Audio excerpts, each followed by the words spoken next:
What's up guys, Lon here from Android Authority, and Sony announced a couple of new phones during this year's MWC, one of them being the Xperia XZs. This is an upgrade to the Xperia XZ, but it's a mild upgrade at best. There's only a couple of changes, but are those changes significant enough to justify shelling out another $700 to upgrade from a phone that's only 6 months old? Let's take a look at the Sony Xperia XZs.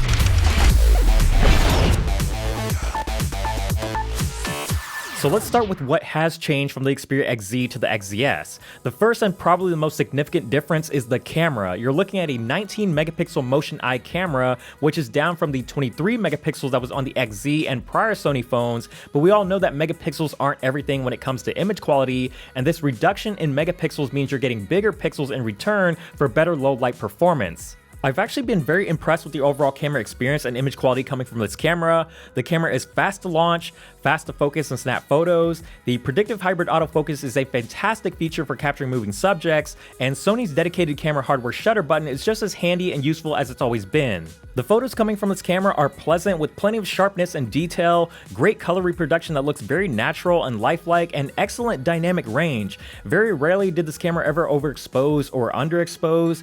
In low light, it performs surprisingly well, and I would even go as far as saying it's one of the better low light performers that you'll find on a smartphone right now. There's still a fair amount of detail, noise is kept to a minimum, and it doesn't have any issues with maintaining a proper white balance or blowing out highlights, which many smartphone cameras tend to do when shooting in low light. The front-facing camera is also exceptionally good. If you're into taking selfies, you've got a 13 megapixel camera that captures plenty of detail and really nice looking colors, and because of the high megapixel count, you've got a lot more flexibility with zooming and cropping without a huge loss in quality. As good as this camera is with photos, the big story here is actually what you can do with it in video. You can record slow motion video at a ridiculous 960 frames per second, and when you capture the right moment, it can look pretty incredible and be a lot of fun to use, but it isn't all it's cracked up to be.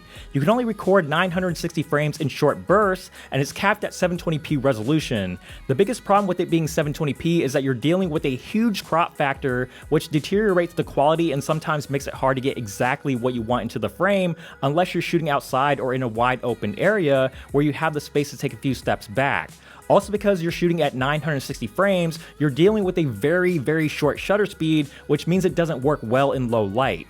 The only other big difference between the original XZ and XZs is the specs. It has the same Snapdragon 820 processor as the XZ, but you now have 4GB of RAM instead of 3. I can't say that I noticed a huge difference in performance between the XZ and XZs, but it is nice to have that extra gigabyte of RAM, especially for multitasking and keeping more apps in memory. Otherwise, the phone performs just as it should, and although the Snapdragon 820 is not the latest and greatest processor anymore, it's still more than capable, and I haven't ran into any issues with lag or drop frames when opening apps, scrolling through web pages, or playing games. Sony software on top of Android is also nice and lightweight, which keeps the experience very smooth. It's running Android 7.1.1 with the usual Sony features like the built-in theme engine, custom launcher, wallpapers, and settings menu. Unfortunately, Sony still insists on shipping their phones with their own bloatware applications and other third-party apps like Amazon Shopping and AVG protection, but otherwise it's a pretty clean and close to stock experience, which I personally prefer, and because this is running Nougat, you're also getting Google Assistant right out of the box. The rest of the phone is pretty much the same, if not completely identical to the XZ.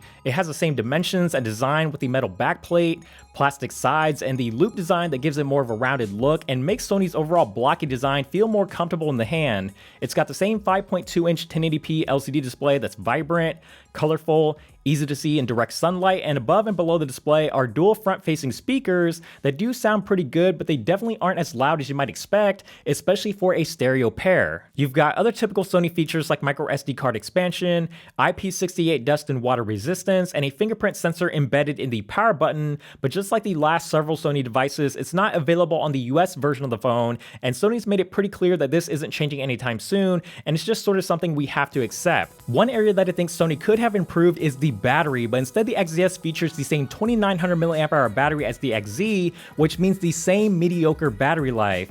It's adequate enough for a full day with basic usage like texting, reading emails, and social media, but don't expect it to go anywhere near a full day or beyond that, especially if you like to play a lot of games or watch YouTube for hours on end. So the Xperia XZs isn't a bad phone, and neither was the XZ that came before it, but at $700 unlocked, it's just not a good deal. And if you're coming from the previous XZ, there aren't enough changes to justify upgrading to the XZs, and if you're just looking for a new phone, well, there are plenty of options that undercut the XZs by hundreds of dollars and arguably offer more for the price, like the Moto G5 Plus or the OnePlus 3T.